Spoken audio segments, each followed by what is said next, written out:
Alright. What's up, everybody? We're back with the World Team League, and we have got a highlight series for you here. That's right, it's RYUNG playing for Team GP on the left side of the map. And he's up against a monster that is looking to get the clean sweep. Kaizi Gaming, Raynor in the right side. You can see in the top, Kaizi Gaming's already won all 4 maps and haven't dropped a single one to GP so far. But RYUNG, one of the aces of GP, and an incredibly strong player. Unfortunate for them in the lineup that he's been matched with Raynor. You don't normally want your best player versus their best player unless yours is the favorite. If they have a better ace than you, and obviously Kaizi with Raynor is higher ranked than RYUNG, you kind of realize you potentially have wasted your best card. At least, you know, on paper, on the stat side as the coach and the person who picks the draws. But this is a best of 2 match, and I'm very excited to see. Raynor's hair is looking voluminous. I feel like, honestly, he's been expanding his brain space, trying to just get more and more ideas going and flowing. He's getting more grooves in his brain. I feel like he's a Zerg who's metamorphosized. You know, he's got a chrysalis in under there. He's gonna blossom from a silly, wriggly worm brain to a big old beautiful butterfly brain. That's what I'm seeing on that camera.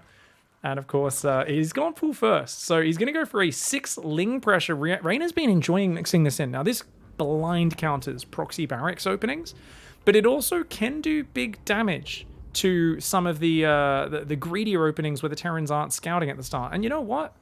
No one likes to scout versus Raynor because Raynor's so good in the early game. You don't want to waste any money. You want to just say, skip it, say, oh, the Reaper can do the scouting for me. So send him across the map, save the SCV scout, get my minerals up just a little higher. And that way we can get that 3rd command center going even earlier. Now, RYUNG, for those who don't know, was a champion player way back, many, like 10 years ago plus. Obviously played on Slayers under Slayers Boxer for a long time in the early years. But he's also a player who these days is known as, some would call him Maru's boyfriend. They're basically best friends who are attached at the hip at events and are always brainstorming how to kill the opponents and how to react to things. So he's a master of late game, much like Maru.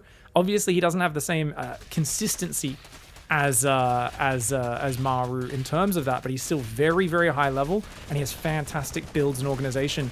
Now, ooh, 1 SCV does go down, but only 1, which is perfectly fine. Losing 1 SCV is not too bad, so hats off to RYUNG for building 2 Marines here. If he went an early reactor after just 1 Marine, he probably loses 3 or 4 SCVs and is way behind, but as it is, he handles that quite well, and the Overlord of Raynor has to retreat. I don't think Raynor's too upset with it, since he does at least force the workers to get pulled, but definitely not getting like the big game that you're hoping for, where they're distracted and then the Reaper dies to the Queen. You know, the things that can spiral out of control when your opponent is surprised by those 6 Zerglings, especially at lower levels. Those 6 Zerglings sometimes kill like 8 SCVs and it's basically game over, but definitely not going to be the case here. RYUNG is no slouch, and excuse me, he's had some really good matches versus like Dark and the like recently. His TVT is insane. I remember he actually slapped down Clem when we were doing the Casters Civil War Team League. Clem was on my team, and he matched with RYUNG in a TVT, and RYUNG, I think it was Mass Thor Raven in the late game, and I was like, I've never seen it before, and RYUNG was like, oh, no, I know what to do in this scenario, and it was absolutely wild. All the tanks got interference matrix, the Thors just killed everything. Clem was trying to use Liberators, and RYUNG just like blasted them out of the sky with the Thors while the Ravens removed his tanks and just won the game very one-sidedly. So RYUNG is very good in those technical stages, but Raynor is more of a beast in the mid game, and actually getting to the late game as well. Raynor's capable of switching gears. I feel like, you know, I often talk about how Raynor and Dark are kind of impatient and they don't really like playing the late game. They don't have the patience for it, was something I'd actually said. And someone was like, oh, come on, what are you talking about? These guys are some of the best in the late game. And I realized, I was like, you know, that comment that someone made was absolutely spot on. I was like, they are some of the best, but they don't prefer to go there, right? It's like, it's always their plan C or D. And I talk about Raynor and Dark very similarly here because they are 2 players who are very similar in many ways, you know, come from different sides of the world, but very similar attitude. They're both a bit cocky. They're both just very by feel players. It's only when they're forced to the late game, or they really say, okay, this guy's just mega turtling, I'll just go up to 90 drones, 100 drones, and make infestors and broodlords and vipers, and you will see fantastic end game from them. But usually they're swarming and killing their opponent in the mid game, and that's something you got to watch out for. Oh, I like the way the Vikings cleared the Overlord vision, and the Medevac comes in to pick it up, but creep right to the edge. So no gap in the vision. Reynor's going to react immediately. Can he get those drones out of there? He has not pulled the drones. Ooh, but I think that's fine because the Lings come in and almost kill a Hellion. He does go for the redrop, does RYUNG, but that loses him a Hellion. A bit too fancy there. And Raynor only loses, I think, 1 drone. He's on 55 workers here at 5 minutes 25, and he's got a well-timed lair, so it looks like he's going to be going for the quick main speed. 1-1 upgrades and bio on the way behind this for RYUNG. So RYUNG, he's going to be going into bio play afterwards. The Viking veering on backwards, looking for more pickups on this map. Double Evo chamber goes down. Oh, wait, has Raynor got a second gas? Oh, he's gone second gas pretty early. Okay, so he's going to do Baneling speed and then 1-1 soon afterwards. So he's trying to go for like all the tech at once and a quick 4th hatchery as well. RYUNG better start doing some damage or something to slow him down, because Raynor, I think, has realized this is more of a low impact light harassment with like the Viking clearing up overlords, the Hellions poking in and out, looking for slight damage, but not really finding anything yet. So I think Raynor's response to this is to try to really push forwards. The moment this is pushed back, look at his creep spread. He's got, oh, he did forget his melee upgrade. I was about to say he has 1-1 upgrades. But yeah, he's got the 4th base already half done. He's going to have 1-1 upgrades. I think we're going to see an 80 drone Raynor very, very soon. On the other hand, RYUNG is building siege tanks. Hits a very slight supply block here. I say very slight because his depot is about to finish. So he didn't actually miss much SCV production at all. Just a couple of Marines being slowed down. I worry when there's tanks building that there could be a very nice 2-tank push. Probably on the north of the map. But right now, RYUNG is in a defensive stance. And he's building 3 more barracks. RYUNG. RYUNG's going 8 racks build. Okay, so RYUNG's going to do a giant 3-base 8 racks Marine tank push. This is one of the best builds out there that never really goes out of fashion. Hero Marine getting top 4 at Katowice last year. The World Championship was off the back of this build a lot of the time and variations of it. It's a very good build order. It's going to be just mass Marine tank, and I wouldn't be surprised if RYUNG goes 3 reactors. So keep your eye on that production tab as these 3 barracks finish. I think we're going to see 3 more reactors pop up, which means he's massively committed to the mid game. Yep, 3 reactors. That's it. Okay. So RYUNG is going mass Marine tank. This means you can't build lots of Marauders. So Ultras will smash. Lurkers will smash. If Raynor gets the Hive Tech, you're in big trouble as RYUNG. You need to have already done big damage by that point, but he's committing hard to the mid game. Raynor, of course, does not know about those extra barracks. He doesn't have that much scouting. He isn't really known for scouting to double check what's happening in the mid game. Raynor going for 1-1. Burrow. And he's got Bane speed finished and Massling Bane. 80 drones are up. But Raynor, of course, might be surprised by the sheer number of Marine tank that comes through the middle of this map. And with those rocks still up, there's a lot of choke points behind the grass, behind the hedges. You can see the Marines are already starting to clear creep and trying to bait Raynor into walking into those siege tanks. RYUNG setting up for a scary maxed out push. We saw an epic game. Some of you might have seen RYUNG vs. Dark did a similar style to this on Stargazers, and Dark ended up winning that game, even though it looked dire for a few moments, just by constantly kind of coming in from behind and just saying, no, just going to backstab, not going to fight you front on. He has to scan again. That creep tumor barely spread. Nice move by Raynor. Rolls a few Banes into it. They get shot down as well. But yeah, Dark basically gave up ground, refused to fight. And that was how he dealt with this push. And I think it's a great way to do it. The problem on this map is that push usually goes through the center, and they can branch off from there to deny your edge bases with drops quite easily. Now, Raynor starts up a Hive, and he's got 87 workers, which I would argue is far too many. I think 75 drones is perfect against this style, because really you want Mauling Bane more than anything. And if you know it's coming, rather than engaging front on, it's better to backstab. Because the scary thing is RYUNG's going to set up to fight with 2-2 when your 2-2 isn't finished. He's also going to have a really nice setup off creep. But if you can go around the back and do a big backstab, that'll be great. Not to mention you could cut off the reinforce. But, oh, I don't know if this is a good angle for Raynor. I don't think it is at all. That tank gets some brilliant shots off. Oh, he burrowed Banes, though. Did you guys see those Banelings on the right side of our screen? I didn't even notice them burrow. I only saw them afterwards. But you can see he's going to try and use burrowed Banes and with his movement lure RYUNG into some bad spots. But the tanks and the Marines are moving forward. RYUNG is maxed out and his 2-2's almost finished. He wants to force the fight right on 2-2. RYUNG is a timing attack master. And you do not... If he wants to fight, there's a good reason for it. Raynor should know that RYUNG is there for a reason. He wants to fight you right now. You'll notice the tanks getting on creep. And look at that. 2-2's finishing in 8 seconds. If Raynor fights now, it will not go down well for him. He's got to bide his time. And he's got to wait another 30-40 seconds till his upgrades finish. The Marines are getting cleaned up by small numbers of banelings. Good micro by Raynor to only send very small numbers into that, so he's not punished by the tank fire. And notice he's got a big spready on the left side of the map as well. He's trying to come down this right side to slow it down. The tanks and the Marines moving on forwards. And you can see, oh, massive flank coming in from every single which way. Giant spready of Ling Bane. The Marines trying to gun it down. They're very clumped though. Raynor with some fantastic hits on the Marines. But a lot of the tanks are still alive, and a ball of Marines survived. There's still 3 tanks alive. The right side, oh man, 2 siege tanks in the deep red. And RYUNG knows he's ahead now. He's going to thrust. RYUNG is not going to hold back. He's going to thrust in. Raynor has 2,500 minerals, but he's got no lava. He didn't build any macro hatcheries. Oh no, I've got to give this a nickname. The Europeans are too stubborn. They never make macro hatcheries, and they often end up floating thousands of resources against these sorts of pushes, whereas Dark always can spend the money, even though Dark's worse on his injects because he builds those macro hatcheries. I don't know if we call this the European macro conundrum, where they think they're going to have perfect macro and then they don't. Marines and tanks going to blow up those Banes. Nice moves by RYUNG there. He's got a big army on the front. The Banes need to connect with the Marines. They clear out one of the tanks. A few of the Marines go down, but this is not cheap for Raynor, and it looks like Raynor, he's got extra money in the bank. That is the only saving grace. But if RYUNG splits some Marines to the bottom right, he can annihilate the mining on that base with a single dropship. I think it's a little bit of a mistake for RYUNG to not have done that. He's moving up here, and Raynor is trying to run his drones down to the right side, abandoning this base. Raynor is building Ultras, remember. Ultras wreck Marines. That is a very scary situation if he gets chitinous plating and a whole bunch of Ultras out. But 3-3's already almost done. The Lings are getting some decent fights, but there's still a just gigantic mass of Marines here for RYUNG, and he's keeping his foot on the pedal. He says, look, you might get out Ultras, but if it's 2 Ultras popping and I have 60 Marines with 3-3 fighting them, you don't even have +3 armor. Like, it doesn't matter. My Marines will still kill that, right? Ultras might be good versus Marines. It's not like 1 Ultra beats 50 Marines. You know, it's not that much of a counter to it. He's up at 120 army supply. The scary thing for RYUNG is he has no siege tanks. Like, there's a few of them at home, but none on the front. It's just almost 90% Marines. On the other hand, he's got a 4th command center up now. He's got a 2nd factory, so he's pumping tanks 2 at a time. And having those tanks is going to force the Ling Bane Ultra to attack into you off creep. And that's where the Marines do way better. If you shove on creep in a ball, Banelings and Ultras hard counter Marines. But if your siege tanks with that extra range make him come and attack into you, that's going to be a very different story. Mass Ling Bane going in for the counter. There's a planetary down there. RYUNG's going to have to F2 back. That's a giant attack. You can see he F2's home. He's going to have to stim back. Let's watch the fight. Of course, I'm not in control of the camera for anyone who is wondering. Oh, okay, yeah. Wait, there's one Baneling there. He does scan it, though.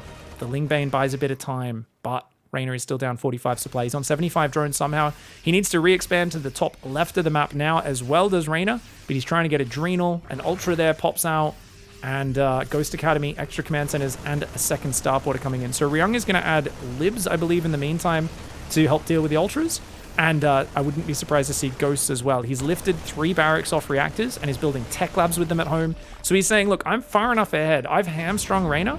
Rather than just staying on Marine tank, I'm going to take what looked like a big all-in, a huge mid-game commitment, and I'm just going to transition off of this lead. And this is where too many players get too stubborn. They go, Marine tank, I got to kill him, I got to kill him. And it's like, you've already butchered his economy. You don't need to force the win.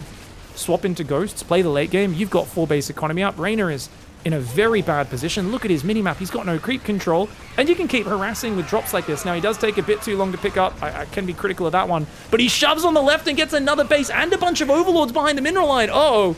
Raynor's even losing Overlords there. He might get below 200 potential supply cap, but luckily for him, a lot of them do survive in the red there. He's only lost 1 effective Overlord down to 194 supply. These Marines going to try and take him out. I think Infestors are pretty much necessary for Raynor right now. Without them, he's not going to be able to force these Marines to sit still. Ghosts are coming out 4 at a time, as are siege tanks. And RYUNG's happy to trade these Marines out. You might think these trades look sloppy. He's like, dude, I've got 100 Marines. It's too many Marines. I need Ghosts. He's adding building armor, +3 vehicle weapons, high-sec auto tracking. For those who don't know, if you guys are struggling out there as a Terran player, you don't have a high-sec drive, it's a good idea to get that upgrade. It does really help if your missile turrets just can't quite get it going when the action's coming. Planetary fortresses. Oh, Burrowed Banes! Burrowed Banes! Burrowed Banes! Burrowed Banes! Oh, but he can't even scare the Marines back. Okay, there we go. There we go. And he picks up! Oh, Raynor! He's got a bit of a grin on his face. I know it's pretty pixelated. But dude, that's so frustrating. He's like, please just run backwards into my Burrowed Banelings. Can I land 1 big Burrowed Banelings in this game? Raynor's hanging on like a champ. He's got a Viper out, Ultras. The problem is he's not expecting that Ghost transition, I think. And I really do feel Infestors are the underused unit. They are the ugly stepsister of the ZvT spellcaster. The Viper's the sexy one. Everybody wants to take the Viper out on a date, take the Viper to prom, and nobody wants to take the Infestor out, but the Infestor is so good versus Bio Ghost. Whereas the Viper's only really there for the tanks and the libs, and you can see there's not that many tanks. It's actually been a lot more Ghost production recently, and Ghosts wreck Vipers super hard. A lot of people wonder, oh, doesn't Blinding Cloud cancel Snipe? No, Snipe is a spell. So it doesn't, it's not affected by Blinding Cloud at all. The Ghost's regular attack is, but its Snipe not affected at all, whereas Fungal deals damage, which interrupts the Snipe. So Fungal does break Snipe as well as hold the Ghosts in position so they can't escape, whereas abducting individual Ghosts is obviously nowhere near as effective. Now, Raynor is back to maxed out, which is awesome. It just shows how survivable he is and how he gives himself chances. Burrowed Bane's trying to set up, still hasn't been able to land that one. Oh, come on. Oh, he tries to unburrow it to join in with the fight, funnily enough. He's going to try and overwhelm that army. Remember, though, he's got nothing to shoot up, and that's very annoying. Manually picking up as many Ghosts as he can. Parasitic Bomb does go down in these medevacs, but Parasitic Bomb is super low impact. It is a slow burn ability, and oh my god, these Marine run-bys, these just drops in the shadows, stims in, snipes a hatchery and 2 drones down. Raynor can't afford these losses. Looks like his Queens may have taken out one of the medevacs on the way out. RYUNG is a bit lower in supply right now. He should definitely make sure he keeps holding down those production keys. But RYUNG has a 5th base up, mining, and Raynor, of course, keeps getting set back to 4 bases. 3-3 and an infestation pit are on the way. I guess Raynor lost his infestation pit? Oh, that's a bummer. So he's even had his infestation pit sniped. Now he's got lots of spores and lings guarding his main. He's down in the bottom, but of course the Marine's waiting on that watchtower. RYUNG's a very good late game player. I don't think he's too confident going straight to turtle late game like Maru sometimes does. But from this position, I think he's one of the scariest Terrans out there. I really feel like if you're going into late game against RYUNG and you're like a little behind, it can feel as helpless as playing against Maru. A lot of people don't put that respect on his name because he doesn't have the ability to get there as consistently as Maru does. But I'm telling you, him and Maru spend all day thinking about strategies, discussing all the little different situations and build orders and how to adapt the strategies and the unit composition. So he knows all about adding Blue Flame in, right? Blue Flame Hellbats to deal with Lings in the late game. He knows how to add Lib Range to deal with Infestors if they come out, right? And you can already see the Fusion Cores on the way. Extra Planetary going up on a 6th base in the upper left. And RYUNG is splitting the map very far. I would say the dangerous thing he's doing is trying to take both sides of the map at once. I mean, if it works, he denies Raynor's income everywhere and just wins. Problem is, a lot of his army's in the top left, but oh, he spots the army coming in the bottom right. Here we go, Massling Bane Ultras coming on in. RYUNG did react pretty quickly. The Libs try to siege. Oh, he doesn't really have many Banes. There we go, they come in. He should be able to take out this Planetary and get out. The problem is, remember, these sort of moves in of themselves aren't directly super efficient. They're usually worth it because the Zerg's up 1 or 2 bases and denying mining's worth it. Killing SCVs, keeping the Terran small. RYUNG is already so big though. He's got a 6th in the top left. And even though that lowers his work account, I think he's got so many orbitals. He doesn't mind losing 15 or 20 extra workers here. As long as he doesn't lose any more, he's just got an even bigger army that he replaces that with. He's going to march forward. The Ghosts are going to get sniped down. Steady targeting, popping those Ghosts, those Queens, sorry. And the Ghost's doing a bloody lovely job. Lots of creep there is going to make it a bit harder to move back. Ling's coming in on the left side. No Planetary ever got made here. And that's a good fight for Raynor. Very good surround to start on some of those units. Would have liked to see him kill the sensor tower before he gets out of there. But for now, just backing off, playing it careful. We've got Corruptors coming in. I think Infestor Broodlord transition is something Raynor is considering right now. Ghost coming in for some more snipey snipes.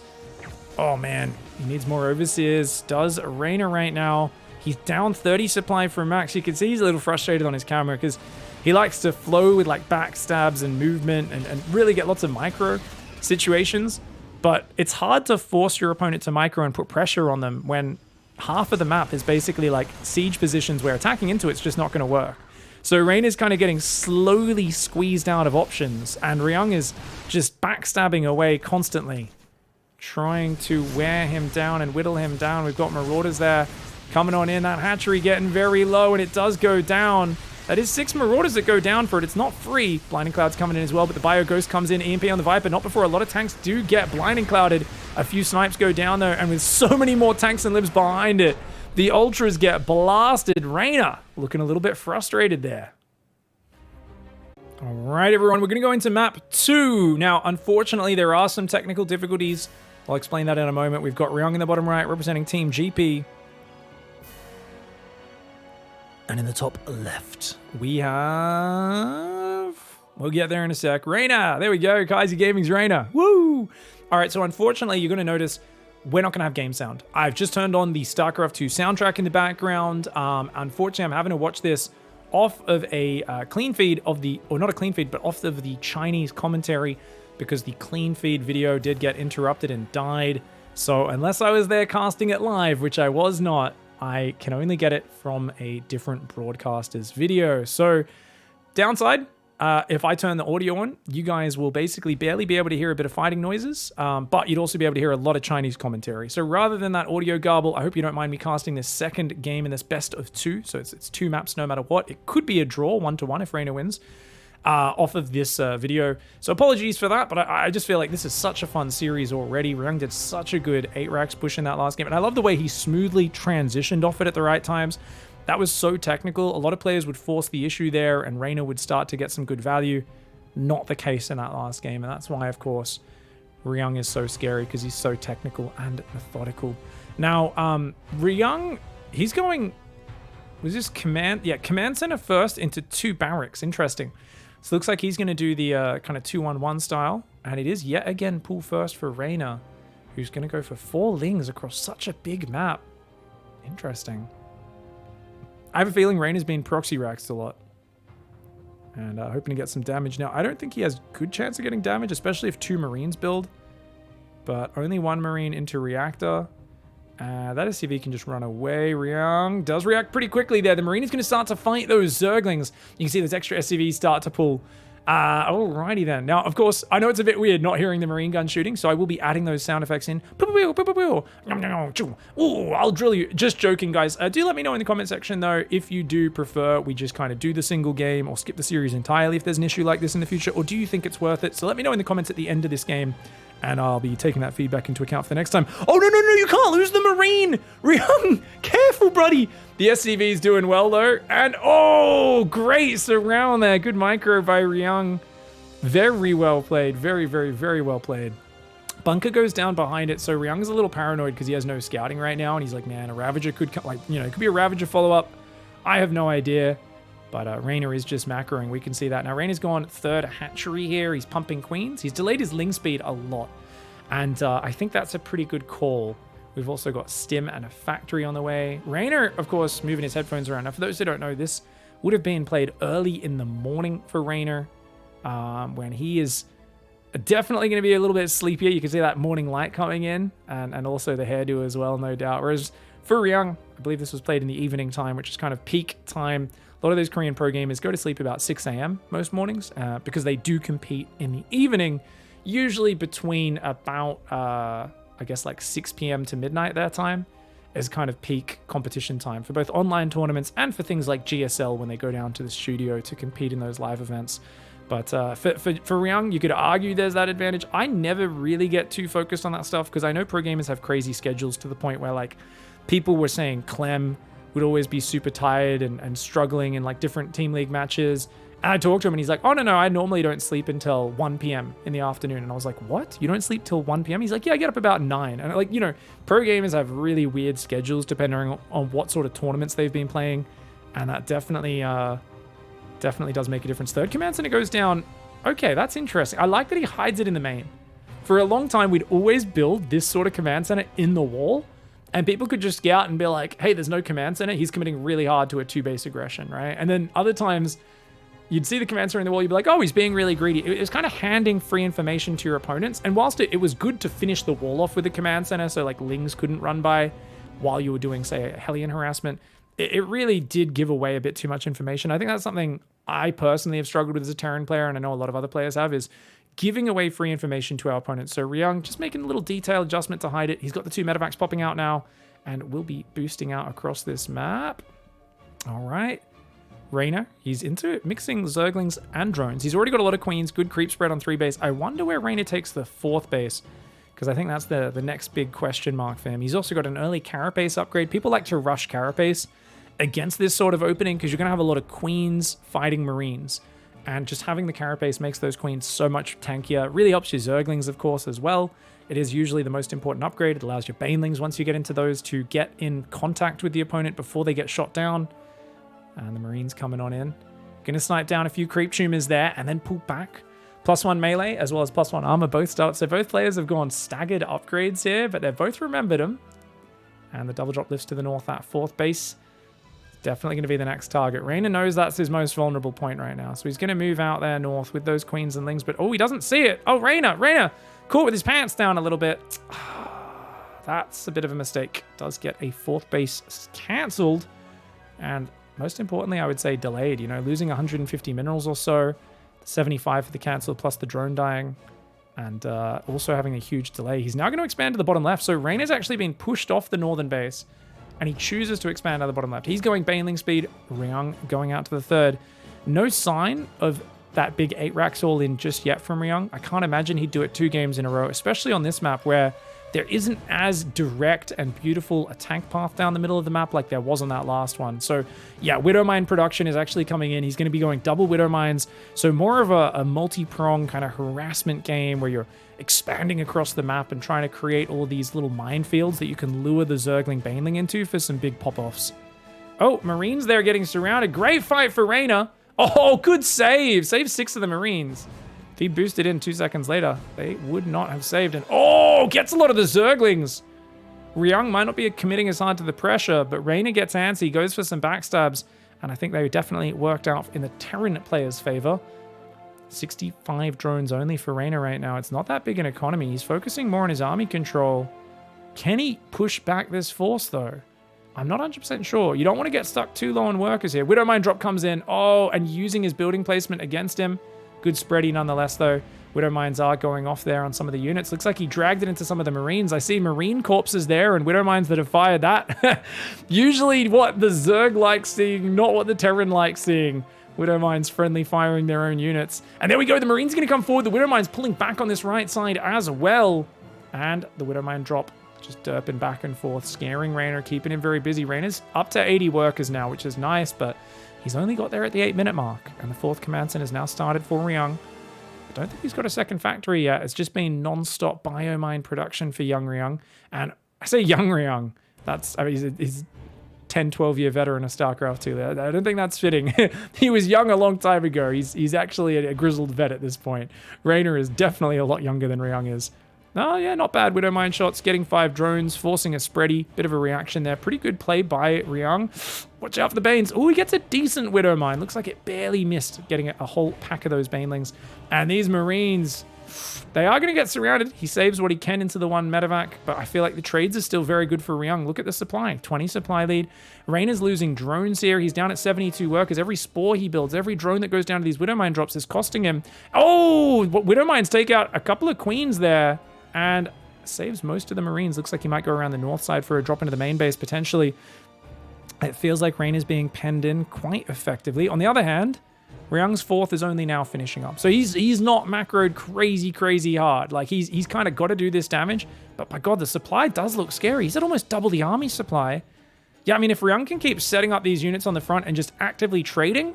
Raynor's building 10 drones right now at the 9-minute mark. He's down at almost half the army supply. I know he has a lot of Banelings, so Banelings kind of lie in the army supply because they're way more valuable than their supply kind of, gives off. They seem like they'd be less valuable. Widowmine fires on the Queen. Good transfuses there. You don't mind taking Widowmine hits to the Queens nearly as much as you do on your Ling Bane.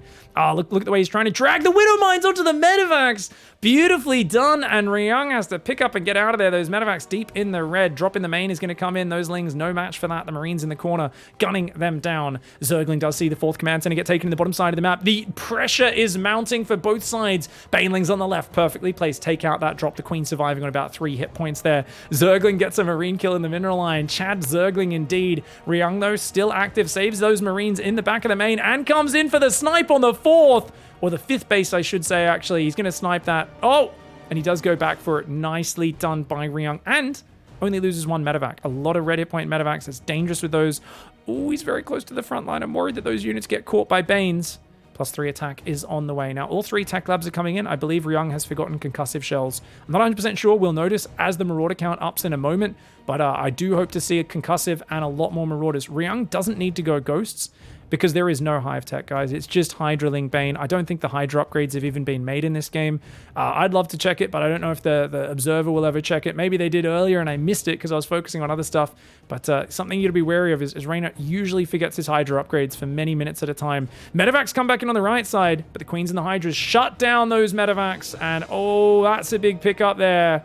A lot of Marines go down. Raynor gets his first rout of the game. That's the first time he's shut down one of RYUNG's pushes, and that closes the supply gap significantly.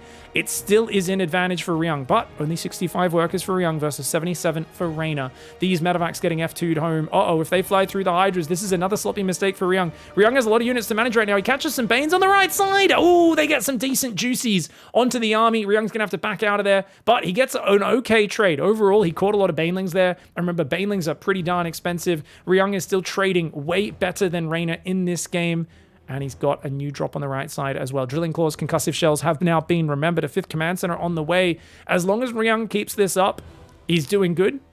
The scary thing, as always, is what happens if Raynor can rout him in one big fight. The Hive finally starts up. Raynor hanging on for dear life in both games of this series, fighting from behind and trying to get back in it.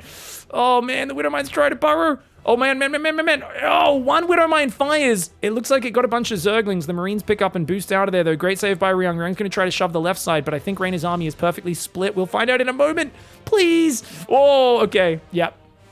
Perfect spreadies here. I love the way Raynor now just has one army on the top right, one army on the top left, and his army supply is still lower, but he has an immense amount of Banelings on the field, and he's actually looking ready to push himself. He says, hey, you think you're the one dictating the pace? No, I've had a few good fights. I've pushed you back. RYUNG's going to push in and punish him, though. Oh, no, Raynor's army on the north out of position. He's going to lose the 5th base yet again.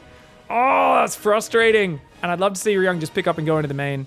Oh, it would have been cool if he clicked that hatchery one more time as well. He's going to pull back, and looks like he doesn't have his boost available, but only loses one medevac. Army on the bottom left as well. Those Marines don't have any Marauders or Mines with them, so they can't really do anything if there's Banelings nearby. Like, it's really, you can't dart on creep. You need Marauders and Widow Mines up front. So RYUNG's like, damn it, I don't have the right numbers down here. It's a lot of Marines, but he needs more complexity in those units to deal with the Banelings. If he had a tank or two, would be great. A few libs, anything. Vipers are now on the way, +2 range coming in as well. Baneling's gonna roll into that bio, saves a few of them. RYUNG's doing a good job of averting disaster, but it feels like Raynor is finally starting to shut down these waves. He's got a little bit of creep going on down the right middle. If Raynor can also spread some creep in the bottom, in the middle of the map, I feel like we can see Raynor start to get ahead in this game. If we could see a Lurker Den get afforded, there's no real answer to Lurkers yet. Even though there's a Ghost Academy up, a lot of Command Centers coming down. Remember, RYUNG was focusing on piling on the momentum. He was not focusing on getting mass Command Center up. Marine Marauder Widowmine pushing down this right side as well. And we'll see how that one goes. Okay, Marine Marauder Medevac. They're going to pull back to the Watchtower. Raynor's ready to go. Raynor's been defending all game, and he does not like that. And he realizes now is a pretty good time to strike, but a drop comes in on the left side, and RYUNG says, nope, not just yet, mate. RYUNG's actually swapping a double tank production, realizing, hey, you're going to go Lurker, Hydra, Bane. That's a big problem. I need tanks. Problem for him, there's already 3 Vipers out. So going tanks at this point, I actually think might not be the play. I would like to see him say pure bio mine and just add more ghosts. It's not perfect. Having tanks is usually good, but definitely if they get blind and clouded, that could cause problems. Planetary finishes on the right side, but immediately gets pounced on. Oh, Raynor, his Banelings aren't actually attacking the Planetary yet. They're getting blasted by the Planetary. I think he'll take it out, but RYUNG's army on the left goes down. The Planetary does finally get blown up. The bio on the left starting to kite out of there. There's a drop in the north of the map as well, but it can't find its way in right now. You could barely see it on the minimap. It's flashing, running back and forth. There's units on both sides, and it looks like, yeah, Parasitic Bomb took out all but one medevac with one Marine left in it. RYUNG has lost that forward position on the map. He's on 4 base, Raynor's on 5, and Raynor finds himself back finally in the position where a Zerg wants to be. A new orbital going to the top right side, trying to take the gold base as well. Now, RYUNG, he did this from way ahead in the last game, expanding to 2 edges of the map at once. This is never a good idea unless you're way ahead, because it gives them easy attack angles for the Zerg, and this is exactly what I'm talking about. He can just deny a base, and you're lucky that wasn't a Planetary, or it gets blown up there. There's no way to retreat it. You lose all the workers, and then Raynor pulls back and then goes to the north and pushes the far top right. So I feel like RYUNG needs to focus. Either take the gold in the bottom left and push that side with the army and stop trying to take this northern base, or move and take the rich gas base on the north. But if you expand to both edges at once, well, you better keep that Zerg pinned on the defense, because otherwise he's going to roll over you. Here we go. Raynor making mass Baneling. Absolutely mass Baneling. Tanks are being made 2 at a time. But Raynor's going to split some units down. He says, hey, I think there's going to be a planetary going up in the bottom left. I want to take that out. He's going to go forwards on the right. Mass Hydraling Bane trying to march in, but a big pre-spread here, tank bio ghost, and not a good idea to go into that. If the ghosts can defend the tanks from the Vipers, then of course, though, they will do very well. These ghosts derping out front, bit of a mistake there. And, oh, gonna have to lift that command center again. There we go. Good pickup and save, but the command center is going to go down in that bottom left. And this is what I'm talking about. Can't be expanding to 2 separate corners. It gives the Zerg the ability to be the one who starts to choose where the fights are happening. Whoever picks where the fights happen, in general, wins this matchup, right? If you're as Terran, you'd rather have a really just static defensive position, and then you pick where the fights happen on the offense, pick off their exposed bases. But the moment you try to expand to opposite corners, you spread your naturally less mobile army across too wide a front, and that is an issue. RYUNG getting flanked by... Raynor's coming in from 3 sides. He's got a 270. It's a 270-degree surround coming in here, and this is only part of RYUNG's army. A lot of his army isn't there. Blinding Clouds landing on everything. The Vipers were not able to land the EMPs. Great engagement for Raynor. Now, the rest of the army does smash the Banelings there, but, oh, there's a lot of Hydralings still behind, though. The second phase of that engage looked all right for RYUNG. Now, RYUNG gets on top of that hatchery. He's got a Marine in the top, so he's doing a good job to damage the economy. He should kill this hatchery. If he can get the drones as well, I think it's okay for RYUNG. Ah, but he doesn't know about the drones. He was too busy looking at home. And just by hiding the drones behind the mineral line, Raynor avoided losing too many of his workers. Look at the way he leans forward. Raynor looks really frustrated. He's not happy with that move. He thought he was going to sandwich the whole army, but he's lost a hatchery for it. And he's like, damn it, I should be winning this game. Like, I should be back in control now. His Vipers there have been sucking energy off his buildings. He's got 3/3 melee carapace. He's about to get +3 range. He's got adaptive talents about to finish, and he's making 17 lurkers. Raynor is taking a big, just giant thrust of lurkers, and he's going to throw it in his opponent's face. And notice he's only expanded to the top now. He's not trying to retake the bottom left. He's going to go for the win. He says, look, I cleared some units up. If I can, with this shove of lurkers, just get in on top, that'll be great. He pulls back from the scan. He purposely doesn't show all of his lurkers. He doesn't want RYUNG to know that there's mass lurker about to hit him. Yeah, Raynor's going to shove, because the longer you let him build up his ghost tank count, the worse lurkers get in the long run. But notice he has the watchtower. He's gathering. Raynor is about to go for it. This is a massively committed move. If this doesn't work, he cannot replenish it. He's going for it, though. Gets a blinding cloud on one of the tanks. Another blinding cloud goes down. The lurkers coming in from all sides. Banelings going towards the bio ghost. The bio ghost has to spread to the bottom left, and they do very well versus the Banelings. But the lurkers have isolated the northern base, taken out 2 command centers, or at least one of them. The orbital needs to lift and get out of there. RYUNG losing an important base. Meanwhile, he backstabs with Marines, but they get hit by defensive Banelings. Raynor cracks through the front with this mass of lurkers, and even though the southern side of his push does eventually crumble, it's not without butchering the economy of RYUNG. RYUNG losing so many command centers and SCVs, 32 workers, and his most important base. And he doesn't have that many units to break that lurker position. Raynor's going to keep reinforcing this mass-ling Bane. He's making Hydras and Banelings and Lings to reinforce the lurkers that are still already in good numbers. He loses one lurker on the right, but then unsieges and pulls back, making it really hard. And he's trying to stay back from the scans with as much of the Ling Bane as possible. He kind of wants RYUNG to push forward into him, and then he can pounce with the Ling Bane Hydra. So the lurkers are all that RYUNG sees. And if RYUNG unsieges and moves forward a bit too forward, he's going to get pounced on. Here we go. Raynor's not even going to wait. He's going to go for it, I think. Oh, he's going for it. Blinding Cloud lands on 2 of the tanks. Oh, EMP does land for RYUNG. Good reaction by him. He's still got 4 tanks shooting, but the lurkers are burrowing on his face. Raynor going for a savage push here. Is it a bit overly ambitious? Oh, the lurkers just slayed the right flank of RYUNG's army, and it's a messy trade, but I think it's a good enough trade. The ghost on the right side, the tanks as well doing what they can. That lurker siege a bit derpy there for Raynor, maybe getting a bit ahead of himself. He's still got money in the bank though, and denying this base is huge. If he can just get enough units to deny this base on the right one more time, I think he's going to be good. He's even unburrowing Banelings. He's kind of gathering any units from around the map. He realizes if he can keep denying these bases, he'll have it in the bag, and if he can spend that bank, he'll be able to do so. But yet again, no macro hatcheries for Raynor. He's more efficient in that he saves money on those macro hatcheries. He's normally good on injects. But as we talked about in the previous game, I think there's an argument behind having a macro hatchery. Because if you are losing bases, like has been happening in this game, you do lose a lot of it. Raynor's smiling. He's like leaning into his camera. He's kind of sighing to himself. It feels like, I think he knows he's ahead here. But I think you can tell he's not happy with how this series has gone. He lost the first game. And it's a best of 2. He's in the lead massively. We can see that. He doesn't necessarily know the numbers advantage that he has. But most of those minerals on the 3rd and 4th are mined out. RYUNG desperately needs a 5th base. And round 3 of Mass Ling Bane Lurker is about to crash in. He thinks this command center has been retaken. Now, there is one being floated over, but it's not there yet. He's going for it. Blinding Cloud's coming in. No EMPs able to land yet again. And Mass Ling Bane Lurker trying to burrow on top of his face. The Ling's doing so well versus the siege tanks. The Lurkers are just going to keep shoving forward. That one tank on the right never got killed by the Lurkers. Slight mistake, but all the tanks are now gone. The Widow Mine will go down, and RYUNG has to tap out. Raynor looked frustrated. He does not look satisfied with that game at all. Just shows the very high standards that a world champion and multiple-time runner-up has for himself. GG, well played. Guys, hope you didn't mind the weird no-sound game too. Let me know. Don't do that again. I didn't like it. It was weird, pig. Or maybe you do. Thanks so much for the love, everybody. Don't forget to check out the Patreon below the stream. We'll see you in the next one. Goodbye and good night.